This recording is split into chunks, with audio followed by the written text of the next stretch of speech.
ذرا بلیری صاحب کو شریک گفتگو کرتے ہیں.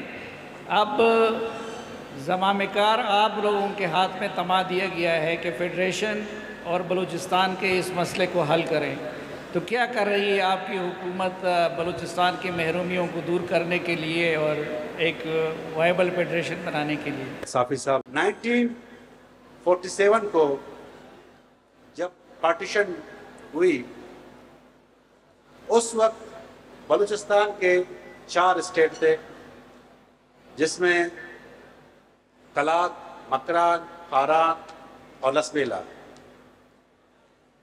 مکران اور خاران لسبیلا نے سب سے پہلے والنٹیئر کیا اور قائد اعظم محمد علی جناح کے پاس گئے اور ان کو یہ کہا کہ ہم پاکستان میں شامل ہونا چاہتے ہیں. خان کلات تھوڑا بہت ریلیکٹڈ تھے. اس کی وجہ یہ نہیں تھی کہ وہ پاکستان کے ساتھ الحاق نہیں کرنا چاہتے، اس کی وجہ یہ تھی کہ وہ کچھ نیٹیگریٹیز پہ جو ہے بات کرنا چاہ رہے تھے. اس کے بعد جو سب سے پہلے بغاوت ہوئی نوابزادہ عبد الکریم نے کی، اس کا بنیادی طور پر مسئلہ اس کے بھائی کے ساتھ تھا، شاید ریاست کے ساتھ اس کا نہیں تھا اتنا.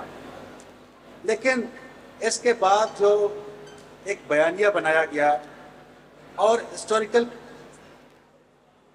پرسپیکٹو کو جو ہے اپنے اینگل کے مطابق پیش کیا گیا، جس سے جو ہے حالات خراب ہونے شروع ہو گئے. اس میں کوئی شک نہیں کہ بلوچستان کو جو توجہ ملنی چاہیے تھی وہ نہیں ملی. بلوچستان کی جو پسماندگی ہے اس نے بھی جلدی پہ تیز کا کام کیا.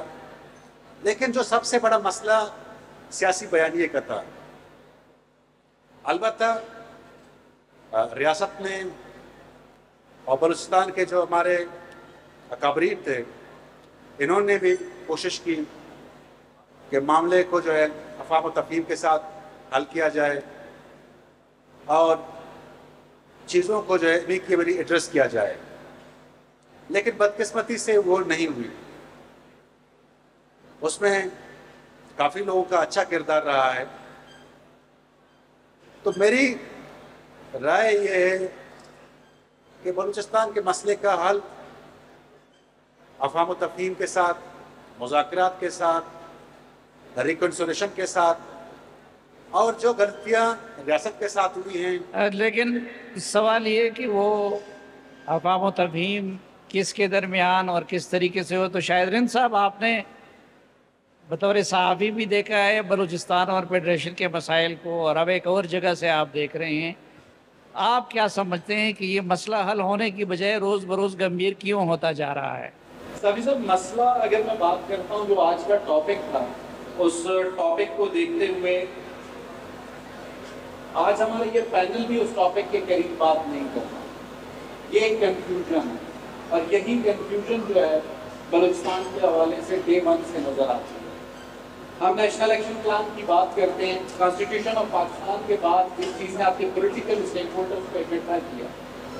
وہاں پہ ریلیجیس ایکسٹریمزم تو ٹیررزم ہے، اس کے علاوہ جو ٹیررزم ہے اس کی کوئی ڈیفینیشن کلیئر نہیں ہے. ڈاکٹر صاحب نے بات کی کہ بلوچستان کا مسئلہ مذاکرات سے حل ہوگا، ضرور نے بھی یہی بات کی. میں نے بطور جرنلسٹ بھی اس چیز کو دیکھا ہے اور ایک مختلف پوزیشن سے اب دیکھ رہا ہوں. لیکن پہلے پولیٹیشین کو یہ کنفیوژن دور کرنا ہوگا کہ ڈائلاگ کس کے ساتھ؟ ڈائلاگ اس کے ساتھ جو یورپ میں بیٹھا ہے، ڈائلاگ اس کے ساتھ جس نے ہتھیار اٹھائے ہوئے، یا ڈائلاگ اس کے ساتھ جو گوادر کی، خاران کی یا مستون کی شاہراہ پہ بیٹھا ہے، آپ سے پانی مانگ رہا ہے، آپ سے صحت مانگ رہا ہے، آپ سے نوکری مانگ رہا ہے.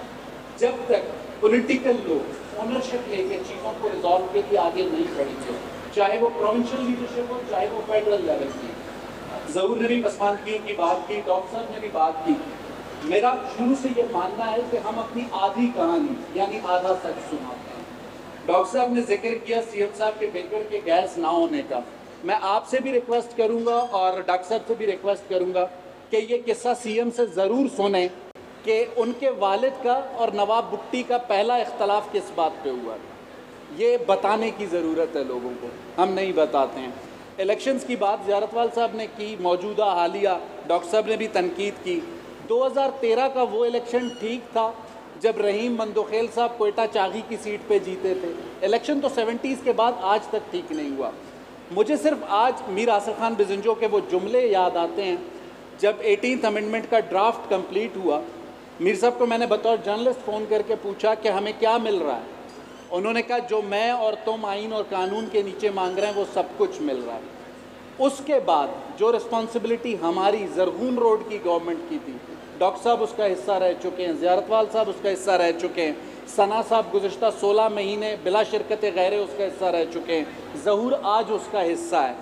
18th امنڈمنٹ کے بعد اب ہمیں ان لوگوں کے مسائل زرغون روڈ سے حل کرنے ہوں گے۔ اس کے بعد اگر ہم کہیں کہ فیڈریشن ذمہ دار ہے تو مجھے لگتا ہے کسی حد تک ہوگی۔ تو میں نے انٹینشنلی اس لیے بھی آخر میں رکھا ہے، اس کو پاکستان نہیں بلکہ باہر دنیا کے بھی کانفلکٹس کا خاصا تجربہ ہے، تو آپ کی کیا تشخیص ہے؟ Thank you, Mohtaram Salim Safi Sahab. Let's start to understand this relationship. Because federation and provinces, they are bound between themselves through a relationship. جس طرح ازدواجی رشتہ ہوتا ہے، بھائی بہن کا رشتہ ہوتا ہے، ماں بیٹے کا رشتہ ہوتا ہے، اسی طرح political entities are bound ایک دوسرے کے ساتھ through a political relationship. And that relationship جس طرح نکاح نامہ ہوتا ہے تو that relationship is established through constitution. تو ایک حکیم کی کہاوت کا قصہ سناؤں گا، پھر آپ کو پاکستان میں ہمارے رشتے کو سمجھنے میں آسانی ہوگی۔ تو ایک بیوقوف تھا، کم عقل سا آدمی تھا، اس کو حکیم بننے کا شوق تھا، گاؤں میں گیا کہ حکیم کے پاس کہ جی مجھے حکیم بننا ہے، جلدی سے مجھے حکیم بناؤ۔ تو ایک دن کوئی امیر آدمی اپنا اونٹ لے کے حکیم صاحب کے پاس آیا، تو اس نے کہا حکیم صاحب بہت قیمتی اونٹ ہے، یہ 2 دن سے کچھ کھا نہیں رہا ہے، اس کو کوئی مرض لگی ہوئی ہے، بیماری لگی ہوئی ہے، آپ ذرا اس کو دیکھ لیں۔ حکیم صاحب نے اس امیر آدمی کے اونٹ کو دائیں بائیں گردن کی طرف دیکھا، کہتا ہے آپ کا اونٹ کوئی 2-3-4 دن پہلے کوئی خربوز کی فصل میں تو نہیں گیا تھا چرنے کے لیے؟ تو وہ بندے نے کہا ہاں بالکل ہماری خربوز کی فصل ہے، میرا اونٹ جو ہے وہاں چرنے گیا ہے۔ کہتا ہے اچھا۔ تو حکیم صاحب نے جو ہے ان کو کہا کہ آپ اونٹ کا منہ پکڑیں، گلا پکڑیں، اور حکیم صاحب نے زور سے جو ہے اونٹ کے جو ہے گردن پہ مکہ دے مارا، اور وہ خربوز چھوٹا سا کوئی ٹکڑا جس کے گردن میں پھنسا تھا وہ باہر ادھر گر گیا۔ اونٹ کی حالت پہلے سے بہتر ہوئی، کہتا آپ کا اونٹ ٹھیک ہو گیا، آپ اس کو لے جائیں۔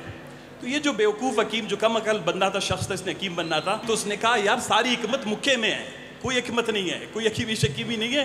2-4 کتابیں کچھ دوائیاں لے کے وہاں سے بھاگ گیا، کسی گاؤں میں پہنچ گیا۔ وہاں گاؤں میں جو ہے ایک بوڑھی عورت جو ہے بیمار پڑی ہوئی تھی، اس کے 2-4 بچے تھے، تو آئے حکیم صاحب کے پاس کہ جی ہمارے گاؤں میں حکیم آیا، حکیم صاحب ہماری ماں بیمار ہے، ذرا اس کا علاج کریں۔ اس نے کہا اچھا اس کا گردن پکڑے، انہوں نے اس کا سر پکڑا، گردن اس نے زور سے مکا دیا، بوڑھی بیچاری بیمار پڑی تھی، مر گئی۔ کہنے کا مطلب یہ ہے کہ ہماری فیڈریشن کے ساتھ ہمارا تعلق اس حکیم اور اس مریض کی طرح ہے۔ ہمارا فیڈریشن بلوچستان کے ہر مسئلے کا حل اس مکے میں ڈھونڈتا ہے۔ اس کی بیوقوفی کی حکمت یہی ہے کہ وہ بلوچستان 1948 سے لے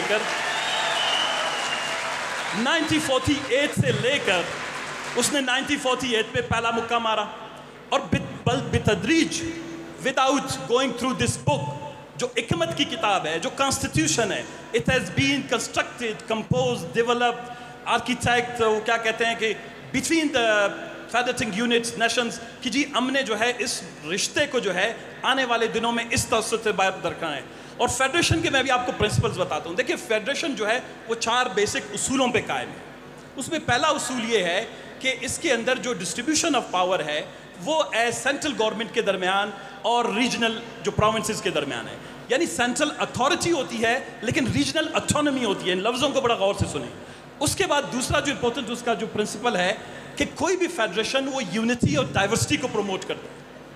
آپ اس پورے فیڈریشن کے ہمارے سائیکل میں بھی ذرا لفظوں کو غور کر کے دیکھیں، کو ایگزسٹنس ہے، کلچر ہے، ٹالرنس ہے، لینگویجز ہیں، ان سب کو پروموٹ کرتا ہے۔ لیکن بدقسمتی ہوئی اس نے پہلا مکہ مارا جب بنگالیوں پر ہم نے اردو نافذ کیا، بنگالیوں نے اس مکے کی وجہ سے اپنی جان چھڑا لی۔ اس کے بعد تسلسل کے ساتھ جو حکیم ہے جس نے فیڈریشن کو یا پاکستان کو اپنی ملکیت سمجھتا ہے ہاتھ میں روکے ہوا ہے، اس کے بعد 1970 کا الیکشن آئے، 1973 کا کانسٹیٹیوشن بنا، پھر اس نے عرب بلوچ پوری پاکستان کے مسئلے کا حل یا تو مکے والی مارشل لا ہے، یا مکے والی فارم 47 ہے، یا مکے والی جو ہے سیاست ہے، یا مکے والی الیکشن ہے۔